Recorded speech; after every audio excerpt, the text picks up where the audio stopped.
So, it's finally time. If you're familiar with my channel, you probably know that I uploaded a video where I ranked all of the areas in Dark Souls 1 from the worst to the best, and then I uploaded one doing the same for Dark Souls 2 Scholar of the First Sin.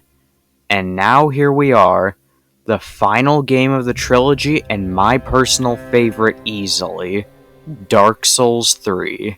Just like the previous two videos, I'm going to exclude the hub area from the ranking, and in addition to this, I'm going to try to only go over the bosses briefly.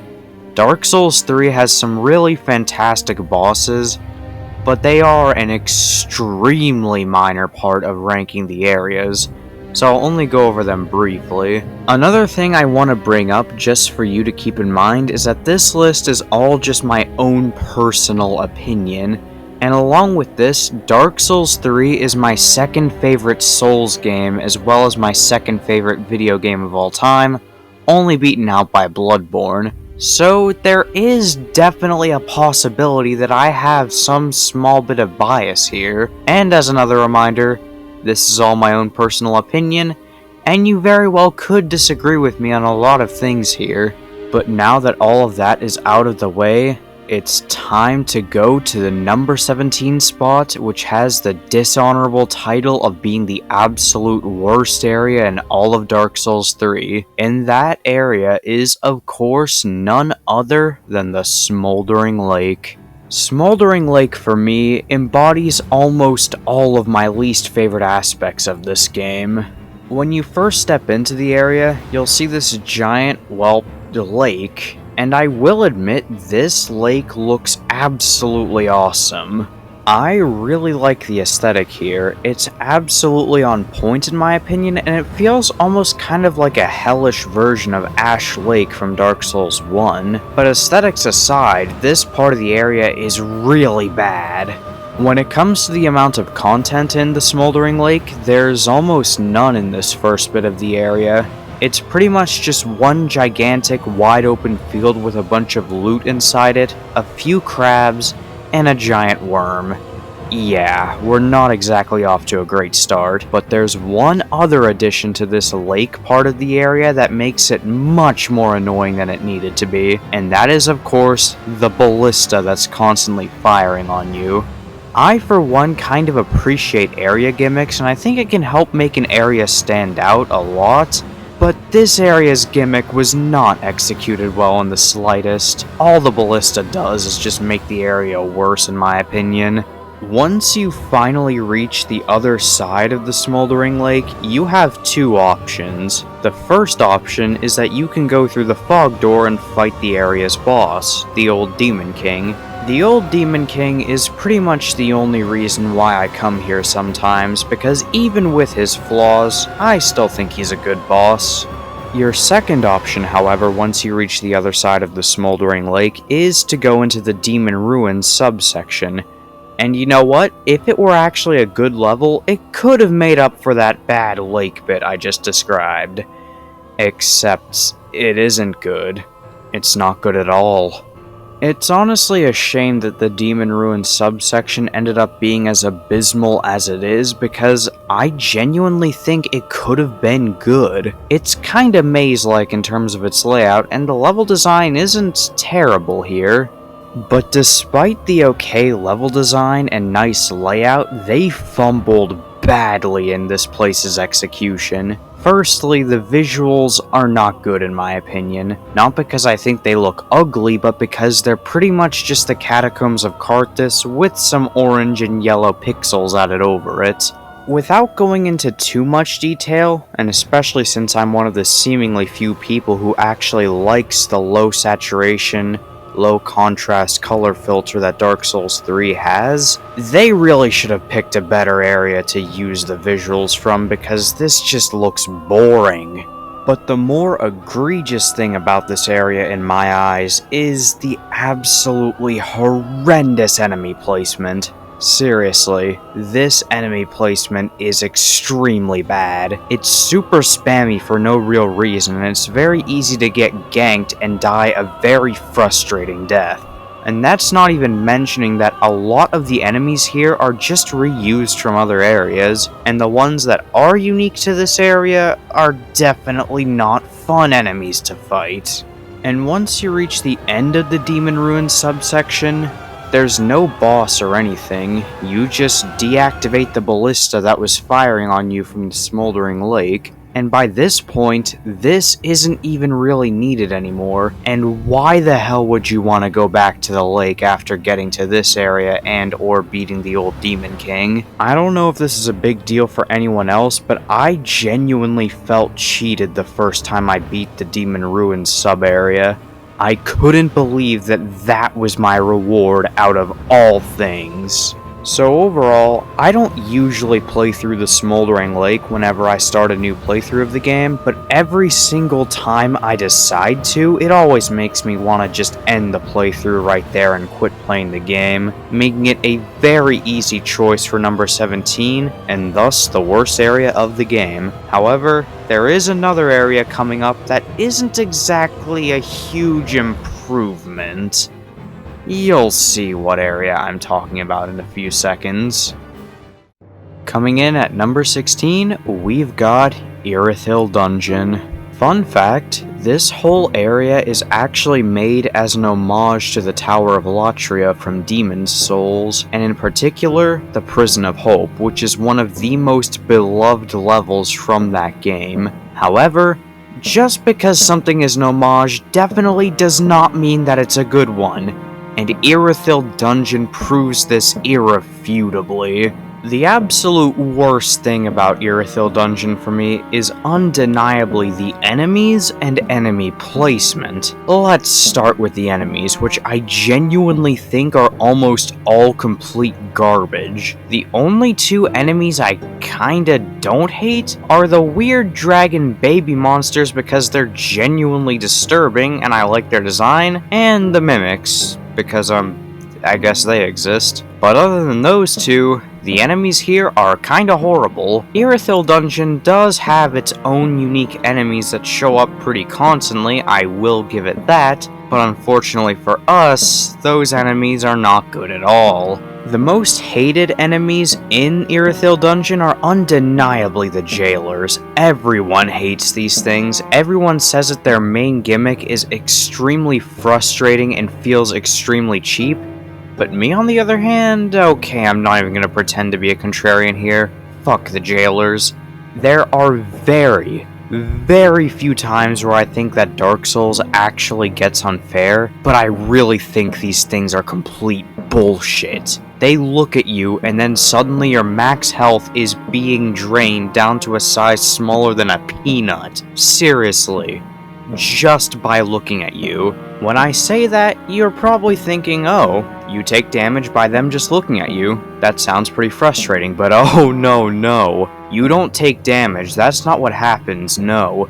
Your health bar goes down, meaning you can't even heal for a while afterwards. And these things are almost never alone either, so you'll often get killed in one hit by pretty much anything nearby. That being said, all of this might be forgivable if 1, you got your health back once your max health started to increase again, and 2, the jailers were pretty rare enemies in this area. But for starters, you don't regain that health, you've just gotta chug Estus to heal yourself back up again, which can easily lead to you running out of Estus completely. And 2, the jailers are almost everywhere in Irithyll Dungeon, so good luck trying to avoid them. Aside from the jailers, the rest of the enemies are either pretty unremarkable or downright frustrating to try and fight. So even if you would remove the jailers, the area still wouldn't be good afterwards. And that brings us into my next biggest issue with Irithyll Dungeon, the enemy placement. It's pretty ganky in here and it can lead to some very aggravating situations. The jailers can be a pretty big example of this since sometimes there can be up to 10 10 of them at once in the same goddamn room. And trust me, you really don't want to get noticed in that situation. Another really good example of Irithyll Dungeon's terrible enemy placement is this one room where you try to grab a bunch of loot only for some basilisks to jump in behind you, and if you don't get out of there quickly, you'll get a pretty horrible gangbang and get cursed. So yeah, 10 out of 10 placement there. When it comes to Irithyll Dungeon's level design, I mean, it's not horrible, but it's also just nothing. And by far the most redundant usage of shortcuts in the entire game can be found here. Basically, you'll see that there's a door that only opens from one side, so you go into a cell, see that there's a hole in the wall, and go through 2 rooms before popping out in another hallway, only to look and see that you are on the other side of the shortcut you just saw. So what's the point of a shortcut when you're gonna get to the other side of it and unlock it just a few seconds later? Seriously, that is just completely and utterly pointless. Aside from this, the only purpose of Irithyll Dungeon besides being a nod to Demon Souls seems to be connecting 2 areas together, Irithyll of the Boreal Valley and the Profaned Capital. This is pretty evident for me even down to the lack of an area boss for Irithyll Dungeon, and it does the job of connecting those 2 areas together decently enough, I guess, but it doesn't do anything else decently enough. This place is just never enjoyable, and I don't recall a single time where I've actually had fun going through Irithyll Dungeon, and as such, I couldn't help but put it at number 16 on the list. Thankfully though, Smoldering Lake and Irithyll Dungeon are the only 2 areas that I think are truly abysmal. The next 2 areas are still going to be bad, but not quite in abysmal territory or god-awful territory either. And coming in at number 15, we've got the Farron Keep. You're probably a bit surprised that I didn't put this area down in the awful tier with Irithyll Dungeon and Smoldering Lake, seeing as this is by far the most hated area in the game from what I can tell. And don't get me wrong, this is far from enjoyable, but well, I didn't think it qualified for awful tier per se. First things first, Farron Keep is your classic Poison Swamp level. Although the aesthetic differs a bit from the Poison Swamps that came before it, which I do kind of appreciate, the area looks interesting enough, I suppose, although the gameplay is definitely pretty ass here.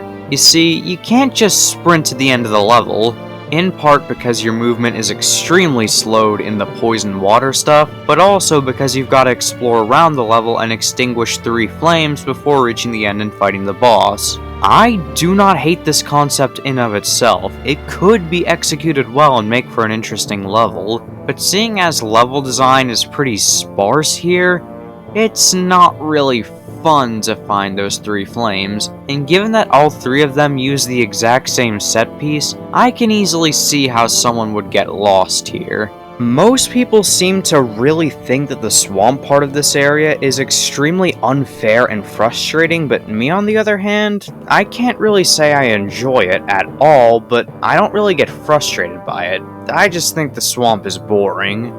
There's pretty much no level design to discuss for this part of the area because, well, I mean, it's a massive, wide-open swamp. What would you expect? There is one little subsection to Farron Keep, though, where you actually go onto a bridge above the swamp and fight a stray demon. I like the little bit of storytelling here with the stray demon being all ashen and lacking even the smallest trace of Chaos Flame. And on top of that, it's a fun little enemy. And while we're on the topic of enemies, most of the enemies in Farron Keep aren't really very good in my opinion. It's home of the Grues, who would go on to be reused in Smoldering Lake and are kinda obnoxious to try and fight. Believe it or not though, I do think Farron Keep does have some cool enemies. The problem is though, that the situations they're presented in are kinda horrible. As a small little example of this, I actually do kind of like the Elder Grues. I think they're a really cool enemy with a nice moveset, but they're also really bad to fight in the poison that slows your movement, and that's pretty much the only place you'll ever see them in the entire game. Once you finally explored the whole area and extinguished all 3 flames, you'll go through this one last little section, which for once isn't actually all that bad. Sure, it's not that good, but it's definitely not that bad. But after this tiny little section, you'll finally face the boss of Farron Keep, the Abyss Watchers. And okay, I will say this. I absolutely love everything about this boss. It is easily within the best of Dark Souls 3, and I'm not exaggerating. Seriously, the Abyss Watchers are a phenomenal fight on many different levels. I loved the lore behind them, the atmosphere was on point, gameplay was really fun since it was also a very unique take on a gank fight that worked well in execution, and, well, that second phase transition is something I will always remember until the day I die, and I'm not even sure if I'm exaggerating about that. As you can probably tell by how much I'm fanboying over them, I absolutely adore the Abyss Watchers. Seriously, I love them. But I can't ever really get excited for them for very long, and the reason why is, in my opinion, one of the biggest sins of the Farron Keep. You see, usually when I'm about to enter this point of the early game, I start to get excited because hey, I can fight one of my favorite bosses. But then I remember, oh yeah, I've got to get through Farron Keep first, and it just tanks that excitement. So in summary, Farron Keep is an area that somehow manages to take away my excitement for fighting one of my favorite bosses in the entire game. It's an extremely boring area, and also a very bad one, earning it the number 15 spot on the list. And at number 14, we've got the Road of Sacrifices. Road of Sacrifices is kind of an area in 2 halves, only neither half is actually good.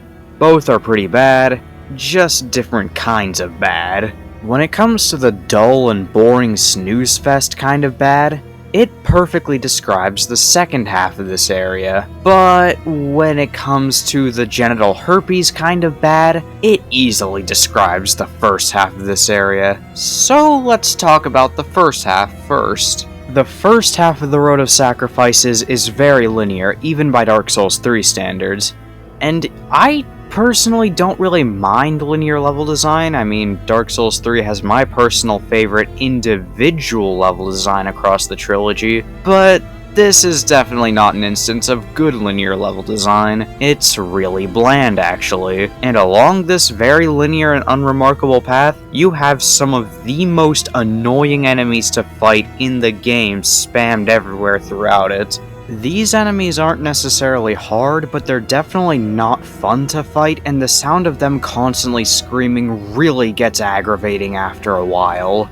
There's also a hostile NPC in this half of the area, and it's a Dark Souls NPC, alright. That's all I really have to say about it. I will say the Road of Sacrifices does look kinda nice, though. I like the visuals a little bit. But once you're finished with the genital herpes first half, you'll enter into the boring, dull snooze fest second half. I will say I don't really mind the enemy placement of the second half as much as I do the enemies a little bit. You see, the enemies in the second half aren't really all that bad compared to the first half, with one exception, but they're not fantastic either. Mostly you'll be encountering 3 enemies in the second half of the Road of Sacrifices. These basic hollows wielding a long stick with like a few attacks, dogs, and some giant crabs. None of which are particularly enjoyable to fight. And even putting aside the mediocre enemy lineup, the second half of the Road of Sacrifices is still barely even worth talking about. It's pretty much a big poison swamp,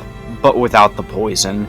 Yeah, there's practically nothing worth discussing, so you know what? Why did I even bring it up in the first place? Well, I guess the crucifixion guys are kinda nice. They genuinely mildly terrify me a little bit, and the Black Knight is a fun enemy, but why am I still talking about this place again? Oh yeah, there's 2 exits I didn't bring up. The first one just takes you straight to Farron Keep, which I would have much rather not entered. and the second exit is only accessed after going up this little bit of ruins, which I don't really have any strong feelings on, and then proceeding to fight the Crystal Sage, and I don't really know what to say about this guy. He's a wizard, he exists, he certainly is a Dark Souls 3 boss, I guess. But after that very mediocre boss fight, you'll enter the Cathedral of the Deep, which, you're gonna see that area much higher on the list. But you'll be seeing the Cathedral of the Deep much later in the video anyway, so let's move on from that. In conclusion, the Road of Sacrifices is just a very bland, uninspired, and unmemorable area. It puts me to sleep even talking about it when it comes to the second half, and the first half is pretty much just a gigantic anal cyst. So really, I think it deserves to be no higher than number 14 on the list. But with the Road of Sacrifices covered, we've covered all 4 of the areas in the game that I outwardly think are bad. But before we get to the areas that I actually enjoy going through, we have one mediocre area to talk about. And that area is none other than number 13, the Catacombs of Carthus. For me, Catacombs of Carthus is the game's most forgettable area. Catacombs of Carthus isn't really bad or unfun, but it also isn't really good or fun. Let's start out by talking about Catacombs of Carthus' visuals. Now, as I said earlier in the video, I actually do like Dark Souls 3's grayscale, low contrast, low saturation color palette, but I don't think it was utilized to its fullest in the Catacombs of Carthus. Don't get me wrong, the area doesn't really look bad, but it doesn't look exceptionally good either. It's kinda boring. And in terms of level design, the area again really isn't horrible, but I'm really struggling finding anything to say about the level design because, well, it's extremely linear, but not really in an interesting way in my opinion. In fact, there's only about 2 times where I think the level design of the area actually does get kinda noteworthy. The first of these 2 is this one ledge you can drop down towards the beginning of the area, which allows you to skip almost all of the first little bit of it, which is definitely a plus on subsequent playthroughs for if you don't want to go through the first part again. The second time the level design gets kinda interesting in my opinion is at this one bridge towards the end of the area that you can actually break and then climb down to enter this room where you fight a stray demon, but I wouldn't really recommend going down there because past the stray demon is the smoldering lake, which, well, you already know what I think of that area. Aside from those 2 tiny little things though, Catacombs of Carthus' level design is nothing to get excited over. When it comes to the enemies in Catacombs of Carthus, they're decent enough, I guess. The skeletons and Carthus swordsmen are pretty decent enemies on their own, and I also kind of like the giant rolling ball of skeletons, although I'm not really sure if I can count that as an enemy. The enemy placement is also passable, I guess. The boss right at the end of the Catacombs of Carthus is High Lord Wolnir, and well, I consider it to be one of the worst boss fights of the game, particularly second worst. And that's not because I hate it, it's because it's just bad. Aside from everything I've talked about, the only other thing I have to say about Catacombs of Carthus is that the atmosphere is alright, but overall, I just can't help but feel completely disinterested every single time I go through this area. So I can't put it any higher than number 13. But now that this forgettable, mediocre area has been covered, we can finally move on to the areas that are actually good. We'll start with the ones that are okay, good, then go to the great, legendary, and then the absolute best, not just of Dark Souls 3, but the entire trilogy in my opinion.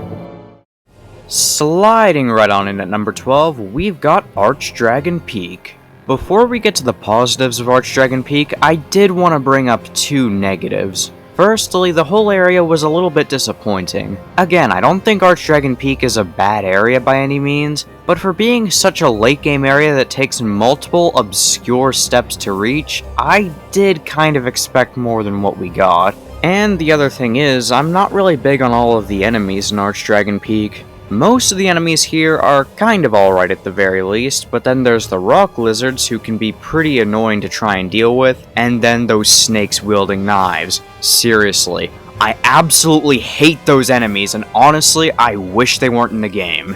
But anyway, once you arrive at Archdragon Peak, you'll almost immediately get presented with a boss fight known as the Ancient Wyvern. A lot of people really don't like this boss, and I will agree it is definitely a bad fight, but I think it could have worked fine if it was just a regular part of the level instead of being a boss fight. Now, I don't think boss gimmicks are really a bad thing, it can help make a fight stand out, but it doesn't really work here, and it's not a very good boss.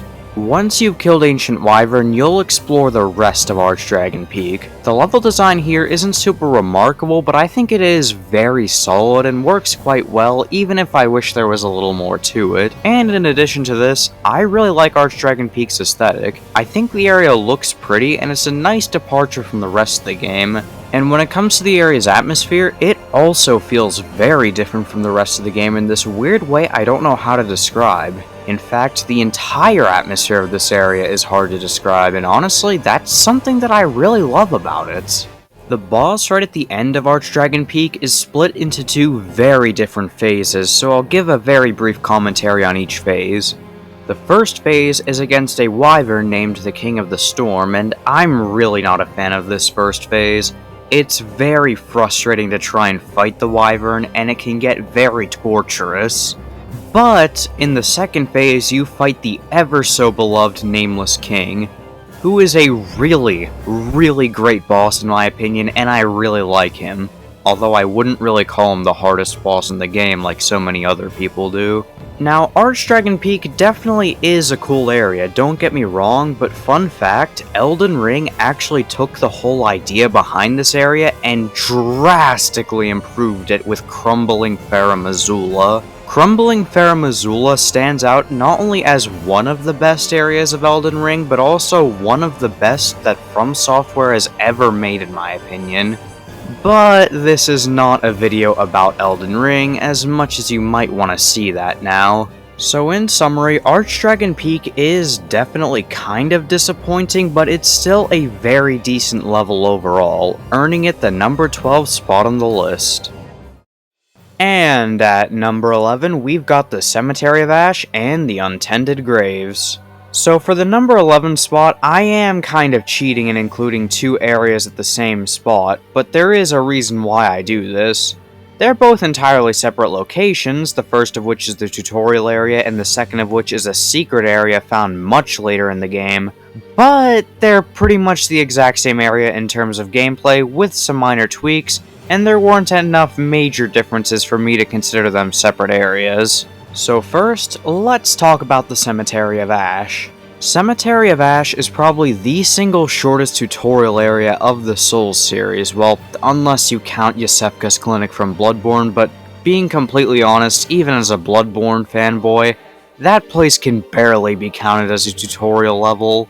The Cemetery of Ash doesn't really have any interesting or cool level design in it, and it's extremely linear, but given that it is a tutorial level, I'm mostly judging it on how well it teaches the player. And when it comes to teaching the player, I'd say the level is decent. The place is mostly filled up with a bunch of basic hollows who are extremely easy enemies, but I guess they're good enough for teaching new players how the combat works. There's also a bunch of messages on the ground telling you the controls, which is obviously quite helpful.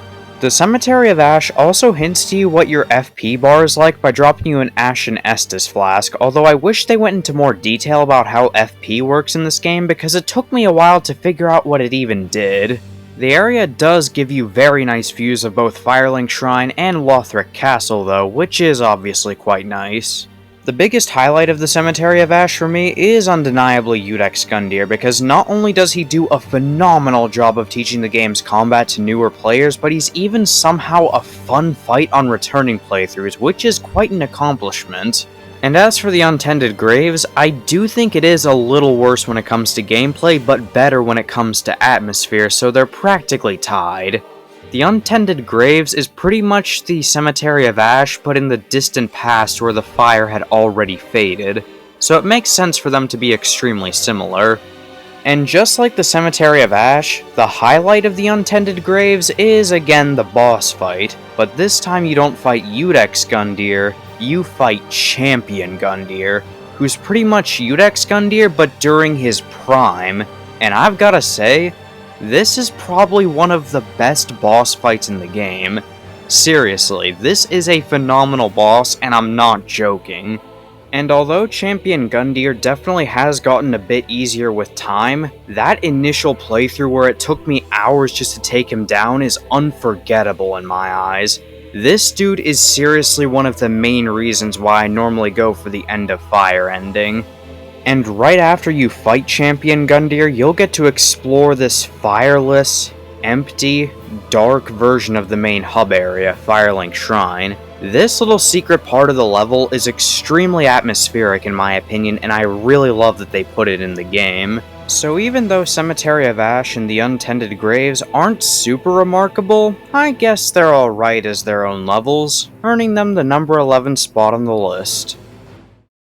Number 10, the Profaned Capital. Now, let's start this segment off with my absolute favorite thing about Profaned Capital by a long shot, and that is, of course, the atmosphere. Something about the Profaned Capital just feels incredibly sinister, and it always makes me feel uneasy when I get to this point of the game.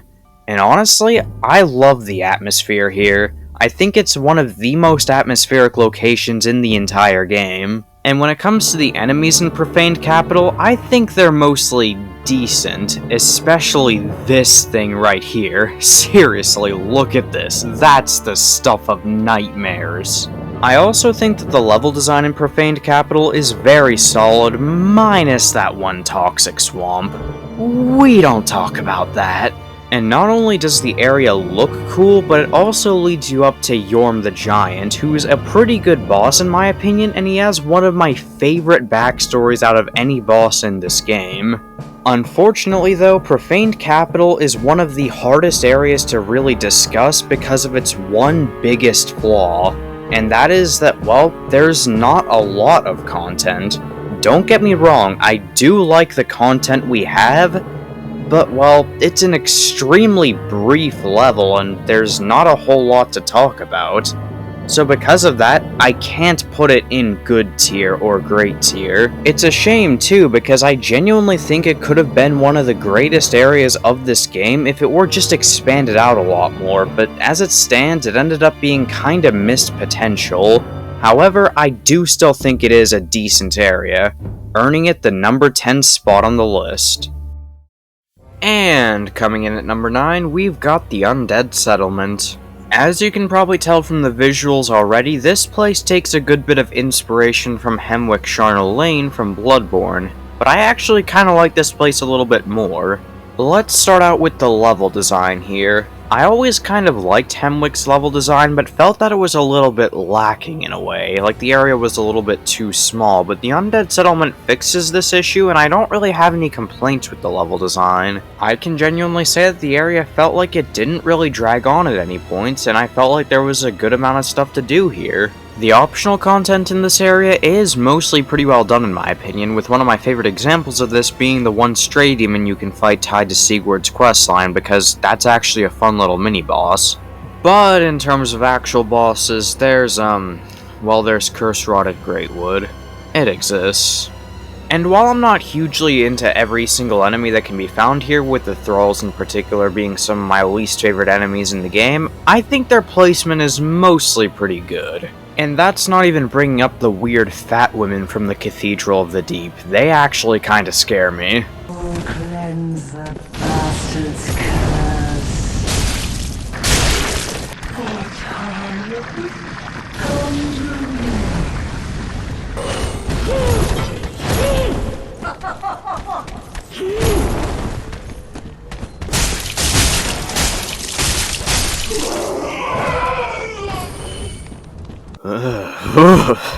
I don't think I even need to explain why those things are terrifying. Seriously, they're straight up nightmare fuel.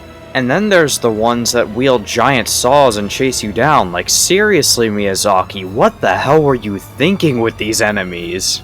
So in general, the Undead Settlement is a pretty good area, earning it the number 9 spot on the list. And the number 8 spot on the list goes to the High Wall of Lothric. Now, if you can't tell by both its placement in the game and the visuals on screen right now, this place takes a good bit of inspiration from the Undead Burg from Dark Souls 1. And while I don't think the High Wall of Lothric reaches the absolute peak that area did, I still think it's a pretty solid level.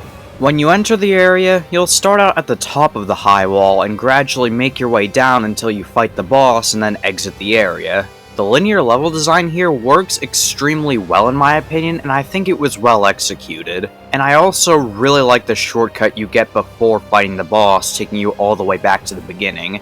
That was pretty surprising on my first playthrough, and I quite like it. And of course, the way the High Wall of Lothric looks is also a pretty big plus for me. I'm not sure if this makes sense, but it feels like a really well done blend of both a Victorian setting and a medieval setting. And I've gotta say, I'm a pretty big fan. As for the enemies in the High Wall of Lothric, there's your fair share of basic hollows who are definitely better in this game than they were in the previous two games.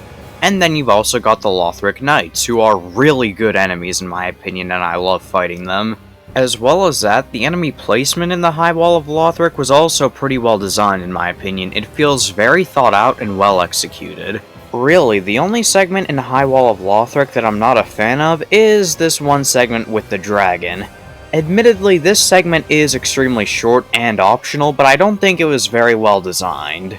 And as for the boss lineup, I think that Vort is a really great boss fight, honestly, and I think he was very well placed in the game, and he does a good job of teaching players how the rest of the game will go after the tutorial. Obviously, I'm not a huge fan of the Frostbite being introduced in this fight, since it can take a while to find out what it can even do to you, but I think that's a pretty minor and forgivable flaw.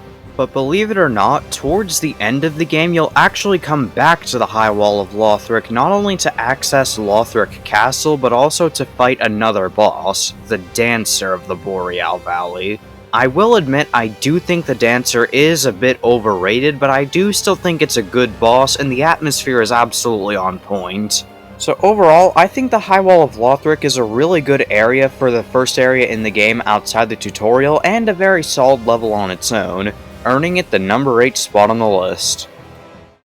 And coming in at number 7, we've got Lothric Castle. I'll be honest, I originally considered leaving Lothric Castle as a part of the High Wall of Lothric, but it's got enough of its own vibe going that I think it should be ranked separately. And honestly, I think that Lothric Castle can easily be summed up as the High Wall of Lothric, but better in literally every single way possible.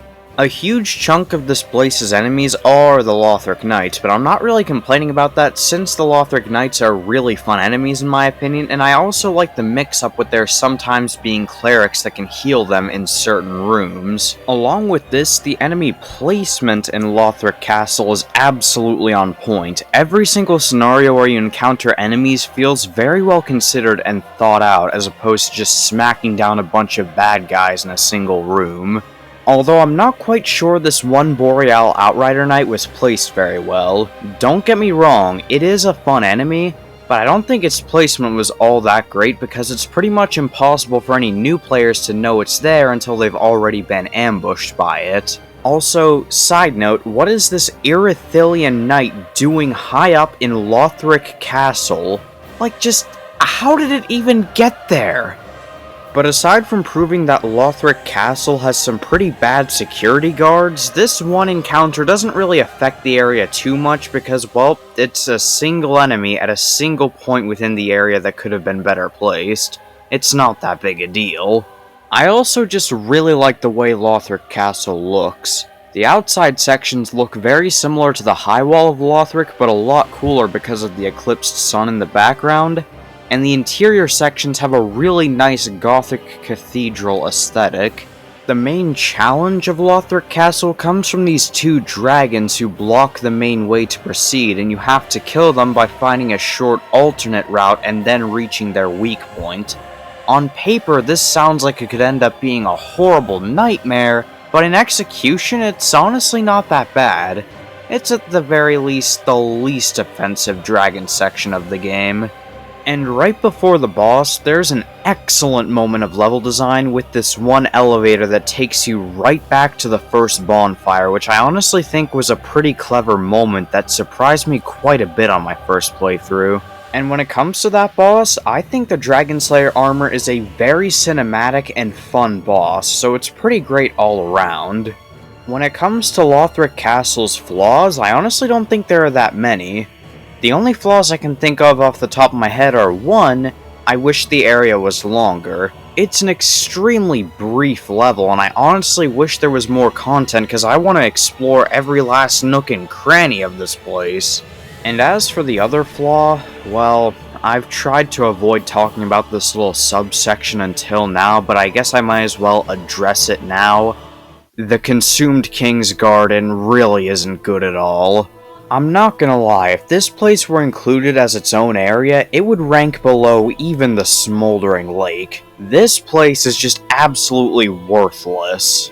It's pretty much just a big open swamp that inflicts toxic on you, which rapidly saps your health away while you're getting chased by some of the most obnoxious enemies in the entire game. It's got no unique atmosphere, no unique enemies, no unique visuals, nothing. And while Osiris might be great from a lore standpoint, his actual fight isn't really all that remarkable, and he sticks out like a sore thumb for being one of the very few unpolished bosses in the game. The Consumed King's Garden is just never fun to play through. It's indefensible, straight garbage, and I have nothing nice to say about it, and honestly, I wish it didn't exist. But even with the absolute travesty that was the Consumed King's Garden, I still think that Lothric Castle is a very solid area that I always look forward to on subsequent playthroughs, earning it the number 7 spot on the list. And at number 6, we've got the Grand Archives. I'm going to be honest, for the number 6 spot on this list, I flip-flopped a lot between Lothric Castle and the Grand Archives, but I've decided for right now that I think the Grand Archives is a little better. The main gimmick of the Grand Archives is these arms that reach out of the bookshelves that inflict curse on you, and the way you counter this is by dunking your head in wax, that way they won't inflict the curse.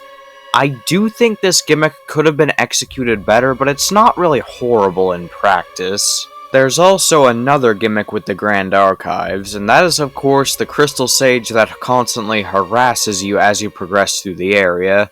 And honestly, I think this gimmick was executed quite well. It turns what was a pretty mediocre boss fight into a pretty fun area gimmick, and I like it. I don't really have that much to say about the enemy lineup of the Grand Archives, but I think that aside from the Thralls, they're mostly pretty good. Then again, there is this one obnoxious trio of NPCs, but it is pretty easy to run past them at the very least, even if they're still pretty annoying.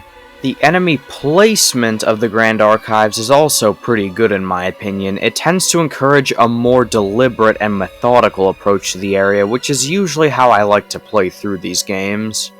You'll alternate a lot in this area between being outside of the Grand Archives and inside of the Grand Archives, and I think that both of them honestly look pretty good. The interior looks very ominous and eerie, but pretty cool in my opinion. And the outside bits are simply gorgeous. Seriously, especially with the view of the eclipsed sun, I cannot get enough of that. But all of these things still pale in comparison to what I personally think is the best thing about the Grand Archives, which is also the thing that made me put it above Lothric Castle, and that is of course the level design. The area's progression is very vertical in nature, and it feels like every single little bit of it was well considered and thought out by the developers. There doesn't really feel like there's any bits with nothing in it. Every part feels like it serves a purpose in some way, and I quite like that. And that's not even bringing up any of the shortcuts either. There's multiple shortcuts in the area, including one that ties you right back into Lothric Castle, and I feel like all of them were very well implemented into the zone. The level design here really is on point, and I think it was very well executed, just like all the other things I've gone over so far. And right at the very end of the Grand Archives is the boss fight against the Twin Princes, which is an absolutely phenomenal boss fight and easily among the best of the game. Seriously, I love this boss fight. So in pretty much every aspect, from the level design to the enemies, the Grand Archives is a pretty great area all around, hence why I put it at number 6 on the list. Coming in at number 5, we've got the Painted World of Ariandel. I feel like I have to say one thing before I get into why I like this area so much. First of all, it took all the way up to number 5 and Legendary tier for any of the DLC areas to get included on the list. So when I say that Ariandel is my least favorite of them, that's not really saying much. Secondly, my only real complaint with Ariandel is honestly just that I wish we got more content. Don't get me wrong, it's got a good bit of content for its own area, but since it is the setting of the entirety of the first DLC, you can't blame me for expecting a little more than what we got. In terms of visuals, I really like Ariandel. It looks very unique compared to a lot of the other areas, and I quite like the way it looks on the outside. It almost feels kind of like a really well done open world zone of Elden Ring. This aspect is even further complemented by Ariandel's really good level design. At first, you've got a more open area with a Millwood Knight encampment, which is always pretty fun, especially since I love fighting the Millwood Knights. You've also got this little forest section towards the latter half of the area, this one Corvian settlement which I honestly wish we got more of and was expanded upon, and there's also this one little side path that leads you down some routes and to one of the area's 2 bosses. And that boss is of course none other than the Champion's Gravetender and Gravetender Great Wolf. If I'm being completely honest, this is probably my least favorite fight in the game. In the first phase, you fight an easy NPC who can get stun-locked to death, and then in the second phase, the wolf shows up and starts sprinting all over the place. Yeah, it ends up becoming a bit of a complete and total mess. I know it's really not a horrible boss fight, but it is consistently annoying, and I really don't like it.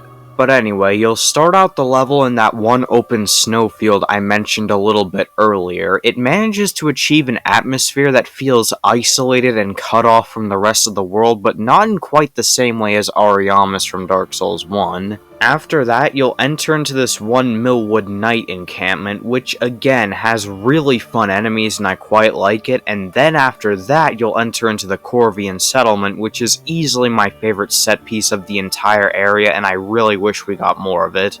After you reach the end of the Corvian settlement, you'll face off against Sir Wilhelm, who for once is an NPC who is actually kind of fun to fight, I'm not gonna lie. His introduction is also pretty badass in my opinion, just take a look for yourself. I've seen your kind, time and time again.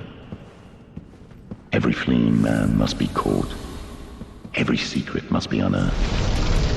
Such is the conceit of the self-proclaimed seeker of truth. But in the end, you lack the stomach for the agony that you'll bring upon yourself. After defeating Wilhelm, you'll then go on to rescue the painting woman who the community has collectively decided to call Aria. And then after rescuing her, you'll go into this small little forest section before entering the cellar of the chapel that unlocks the final boss of the area. The enemy placement throughout the entire level has been absolutely on point in my opinion. It feels very well thought out by the developers and very well done in execution. And this is even better because the enemies with the good placement are also good enemies in and of themselves, especially the Millwood Knights, which are in my top 10 enemies for this game, and I'm not exaggerating. The atmosphere throughout Ariandel is all really good, with the best moment of it being the basement easily. It's super oppressive and creepy, and it genuinely makes my skin crawl half the time. And as for the final boss of Ariandel, Sister Frieda's first phase is really great in my opinion. Second phase, a little less so, but it's still a good one. Oh dear god, I did not expect this to be the third phase on my first playthrough. Seriously. Sister Frieda is a phenomenal boss fight on many different levels, and I love it, seriously, it is so good. even if I somehow manage to get bored by the rest of Ariandel, I'll still always come back to this area just to fight this one boss, and I'm not exaggerating about that either. So overall, Ariandel is a phenomenally well-atmosphered and fun area bookended by an absolutely fantastic boss fight, earning it the number 5 spot on the list. Number 4, Cathedral of the Deep. The Cathedral of the Deep is easily the biggest highlight of the first half of Dark Souls 3, and I think it's one of the best early game areas From Software has ever made. Let's start out with the atmosphere of the Cathedral of the Deep, because something about it just feels extremely sinister, even more so than the Profaned Capital. The atmosphere here is some of the best of the base game in my opinion, and it's practically unrivaled by any other area.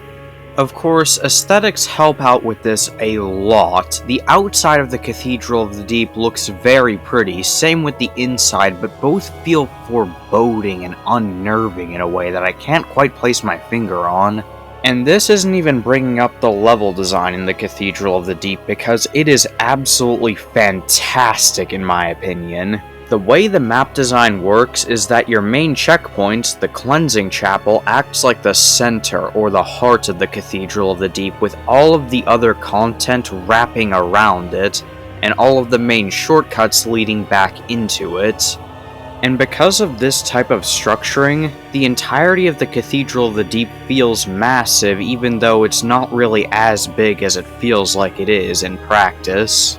And while I don't think the Cathedral of the Deep has the best enemy lineup per se, I still think it is extremely solid, especially with that one spider thing. Seriously, that thing is genuinely terrifying. And along with that, the Cathedral Knights are pretty fun enemies. Although there is one enemy I don't really like in the Cathedral of the Deep. It's the maggot grubs, because whenever they hit you, you'll get infested with maggots, which cause blood loss several times over. Seriously, fuck these enemies. Thankfully though, the Cathedral of the Deep actually has a pretty good variety of scenarios you'll find yourself in. Some examples include this one archer section with a giant archer who can actually kill the maggot grubs for you, thank god. Another being this one rafter section with knights on top the rafters with you, which is pretty fun. This short little graveyard section, which I admittedly don't really have any strong feelings on. This one part where you have to avoid getting smashed by a giant, you get the idea. All of these things add a distinct feeling of variety to the Cathedral of the Deep, which helps add a lot to its replay value in my opinion. And along with this, the placement of all the enemies in the Cathedral of the Deep is absolutely on point in my opinion. It's really good and again adds a lot to the feeling of variety, with all the enemies being encountered in different and fun scenarios. Well, except for the maggot grubs and the thralls, but I don't think anybody likes those enemies, so there's that. Now, on your first playthrough, you may expect the boss at the end of the area to be Aldrich, seeing as he was worshipped by the Cathedral of the Deep, and his title up to this point was Aldrich the Saint of the Deep, but instead you find the Deacons of the Deep, and, well, even though they're not fantastic, I still think they're a decent boss, even if they're by far the easiest of the game. And after this, you don't encounter Aldrich, you encounter him much later on in the game. Aside from everything I've just said, the only other thing I have to say about Cathedral of the Deep is just one tiny little nitpick I have, and that is that I just kinda wish we got to see what the Deep itself looked like. The lore around it feels a little bit shoehorned in, and we never really get to see the Deep, so getting to see what the Deep looks like and possibly even explore a fragment of it would be very cool in my eyes. But that is a very tiny, very minor, very personal little nitpick, and I don't count it against this area at all.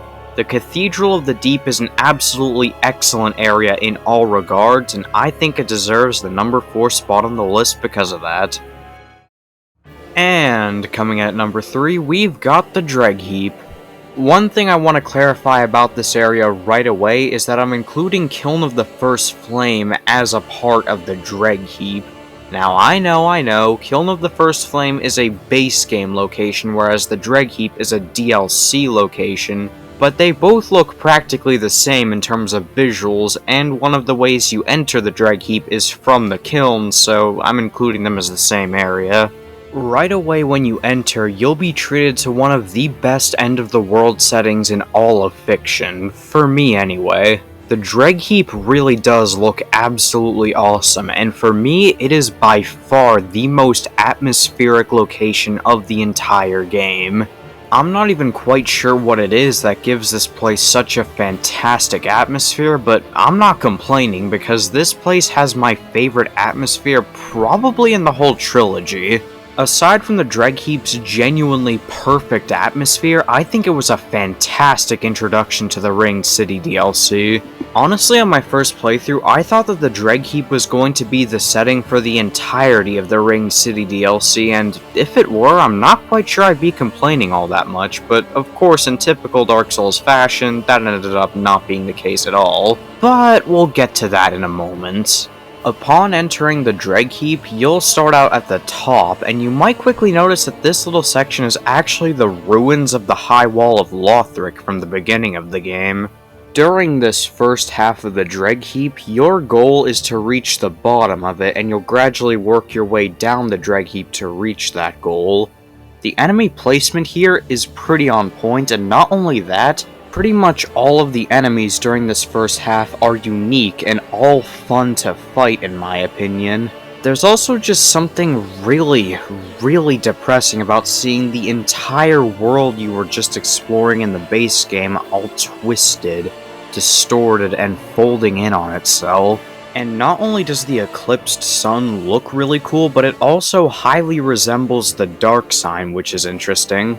But once you finally reached the bottom of the Dreadheap, you'll drop into this one section which is actually the ruins of the Earthern Peak from Dark Souls 2. I know a lot of other people have already complained about this, but come on, out of all the areas in Dark Souls 2, did it really have to be the Earthern Peak that got brought back? This was a garbage area. I don't think anybody wanted to see it ever again. There were some genuinely great levels that could have been brought back, like Drangleic Castle, but nope, Earthern Peak got brought back. At the very least, this section is pretty short, but still, I'm not a huge fan of it. This segment also has the Thralls, which are still really annoying, but it's also got the Angels. Now, I have kind of mellowed out to the Angels after playing through this level time after time, but I don't really think they're good enemies. They're kinda bad. But the boss at the end of the Dreadheap immediately makes up for this entire little subsection of it, and that boss is of course none other than the Demon Prince. It serves as a gank fight between the Demon in Pain and Demon from Below in the first phase, and a solo boss against the, well, Demon Prince in the second phase. Both phases are equally fantastic in my opinion, and this is my second favorite boss in Dark Souls 3. Seriously, this fight is excellent. And not only is the boss fight absolutely fantastic, but the arena is too, because not only is the arena well designed for the fight, but it's also the ruins of Firelink Shrine from Dark Souls 1. And I'm not gonna lie, this genuinely got me in the feels the first time I noticed it. And right at the very end of the game, you'll gain access to the Kiln of the First Flame, and with it, one final boss, the Soul of Cinder. It is possibly the most appropriate boss to end the series on, seeing as, well, it is literally a combination of everyone, and I mean everyone who linked the First Flame, including Gwyn, as well as your character from Dark Souls 1. Along with this, the Soul of Cinder also gains a modified version of Gwyn's moveset as well as his music in the second phase, and this second phase in my opinion elevates this boss all the way up to the best outside of DLC for me. Seriously, the Soul of Cinder is an amazing boss fight in my eyes. And so all around, the Dreadheap is a genuinely fantastic area, earning it the number 3 spot on the list. But, before we move on to the best of the game, I just want to say that I put both numbers 1 and 2 in the best of the game tier. I do have my own preference for one of them, which is the area that got put at number 1, but I think that they are both worthy winners, so I decided to put them both in best tier. But anyway, on to numbers 1 and 2. Okay, if this were any other area on the list, I would have given it a proper introduction and everything, but I think this area is more than capable of introducing itself.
Yeah, you probably knew the Ring City would appear near the top of this list. I mean, in most Dark Souls 3 area rankings I've seen, it's ranked as the number 1 area in the entire game, and honestly, I can easily see why.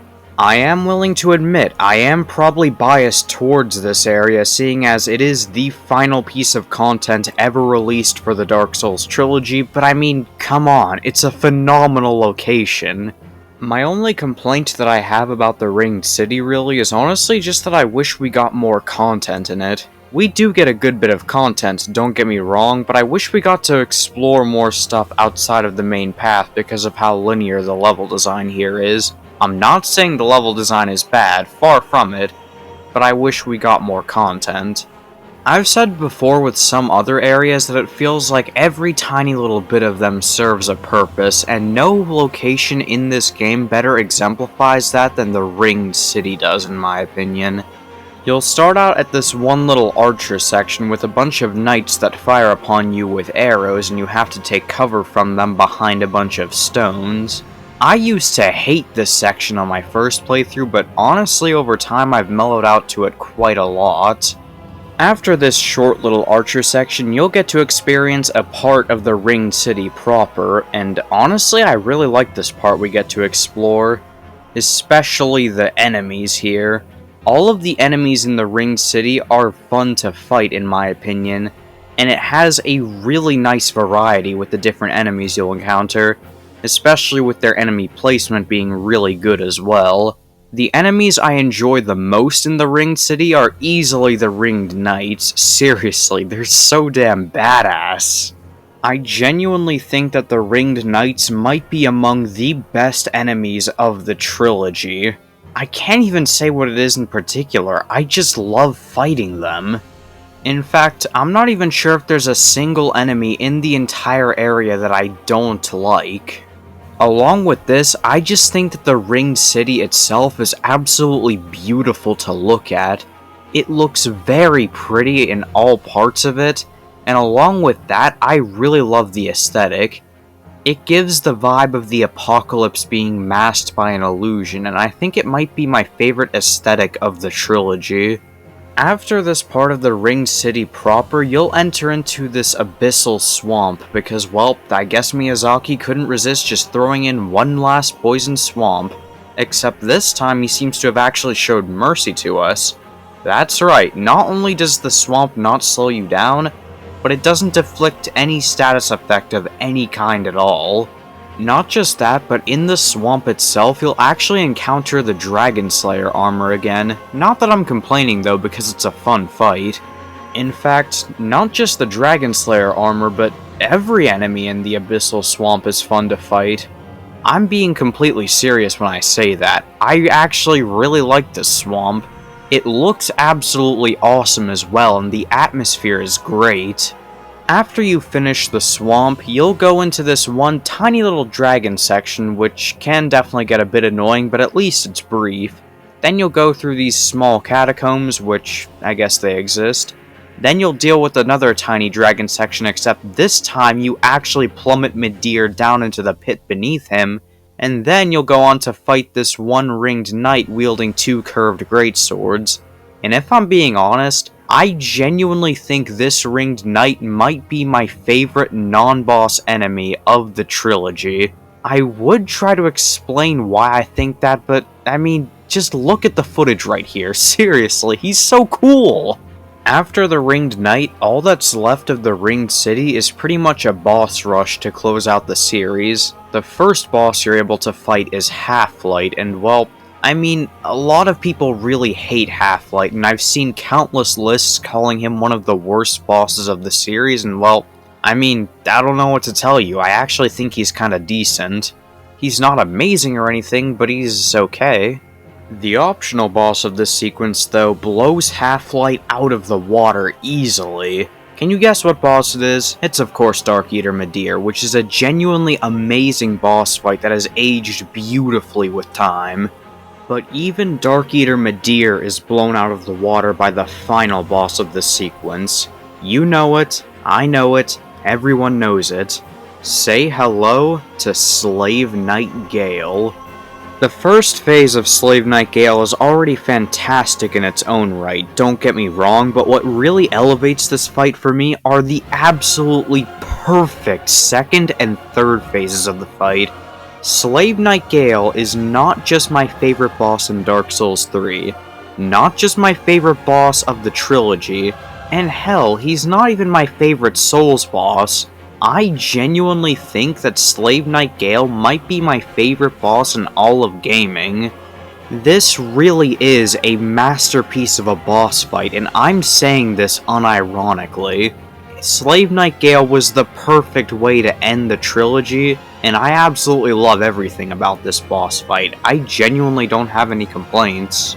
And just like Gale, the Ringed City is a fantastic area in literally every single regard and the perfect way to end the trilogy, hence why I put it at number 2 on the list. And now, the moment you've all been waiting for. Here we go. The number 1 best area, not just in Dark Souls 3, but the entire trilogy in my opinion, is of course none other than Irithyll of the Boreal Valley. Now, is there any quantifiable reason why I like Irithyll more than the Ringed City? Well, not really. But do I enjoy Irithyll more? Absolutely. I probably don't even have to say this, but Irithyll is an absolutely beautiful location, and it's my personal favorite area in the game when it comes to the visuals. In fact, I think it might be one of the prettiest areas I've ever seen in a game. But even with the beauty, Irithyll has an absolutely fantastic aesthetic. Its architecture is very similar to Anor Londo's from Dark Souls 1, but everything has such a cold and dead look to it that it feels eerie. In fact, Irithyll is right up there with Ringed City for having my favorite aesthetic of the trilogy. And as for the enemy lineup, well, not every single enemy in Irithyll is fantastic, but it might as well be every single enemy because of how solid the enemy lineup is. My favorite enemies in Irithyll are definitely the Pontiff Knights, because not only are they the most unique looking knights, but they're also some of the most fun knights to face with how good their movesets are. And as for everything else with Irithyll, I still genuinely think it's the best content the Dark Souls trilogy has to offer when it comes to its levels. You'll need to have gotten the small doll from the Cathedral of the Deep to be able to actually access the main parts of Irithyll, and once you arrive in Irithyll, you'll almost immediately be greeted by the Pontiff Beast. Now, I will admit, this enemy is quite janky, but it's still kinda fun, and it looks awesome even if it's just the Beast of Darkness from Berserk. After killing and/or running away from the Pontiff Beast, you'll access Central Irithyll and get to walk around the streets of it for a little bit. The enemy placement in Irithyll is absolutely top-notch, which is obviously helped by the fact that the enemies here are quite fun. And I'll never forget what the atmosphere felt like the first time around, because just like today when I step into this area, Irithyll felt eerie and unwelcoming. But it also felt like its own unique city, like it had a genuine culture and history behind it that I just wanted to know more and more about. This type of atmosphere is something that I absolutely adore about these games. From Software has a very unique way of making their areas feel like they're genuinely alive and breathing, and I haven't seen any other company quite replicate it the same way they do. Then at the end of the central Irithyll part of this area, you'll get to fight Pontiff Sulyvahn, who is a genuinely fantastic boss fight. Seriously, I love him, and he's easily among the best of the game. Now, up to this point, Irithyll was already an absolutely fantastic area and one of the best areas of the game. From phenomenal level design with shortcuts looping back in very clever ways, some beautiful visuals, enemies in different and fun scenarios, some great lore behind it, and things like that. But the second half of Irithyll takes things in a bit of an unexpected direction. After getting past Sulyvahn, you'll begin ascending above the streets of Irithyll. You'll start noticing some followers of Aldrich and things like that, but nothing too out of the ordinary for this game. But right away, this Archer section might look a bit familiar. Same with this specific tomb right here. Huh, that's odd. You go up this one very suspicious looking yet familiar looking lift and oh, now we're standing in the ruins of Anor Londo, all these years later. Now, I know a lot of people say that Dark Souls 3 is creatively bankrupt and constantly pandering with fan service and everything like that, but honestly, I think this was a fantastically well done reveal. It genuinely got me quite emotional on my first playthrough, and I'll never forget it. Except, something has clearly happened in the years since Dark Souls 1 to Anor Londo. The giant blacksmith has died. It's gone completely dark inside the cathedral. There's a bunch of Aldrich's followers, and, well, past the boss gate, you don't see Ornstein and Smough, you see Aldrich, the Devourer of Gods. On my first few playthroughs, I hated Aldrich's fight, but honestly, I've warmed up to it a lot over time. I think he's a very flawed, but still very solid boss. And even if I still hated Aldrich, I mean, there'd be no denying that the build-up and lead-up to him was absolutely incredible, seriously. And so, everything I've just described about Irithyll all comes together to form what I think is the best the entire trilogy has to offer in terms of levels, earning Irithyll the #1 spot on this list.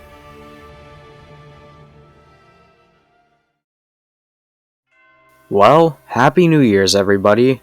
In order to close out this video, I'm going to give my final thoughts. Dark Souls 3 is my favorite game of the Dark Souls trilogy and is among the best games I've ever played personally. And when it comes to the area lineup, I think it is also the peak of the trilogy. because while it isn't perfect, the amount of outwardly bad areas is quite low, and it's more than made up for by its huge supply of genuinely fantastic areas. Places like the Dreadheap, Ringed City, or Irithyll are some of my favorite areas in all of gaming. I really enjoyed making this video a lot, even though it took a good bit of work, and I seriously want to thank you for watching this video. Seriously, thank you, and thank you for supporting me to all my subscribers out there. Regardless of whoever you are, I wish you and your loved ones a happy new year. I'm not quite sure what my next video will be, but regardless of whatever it is, I'll see you next time.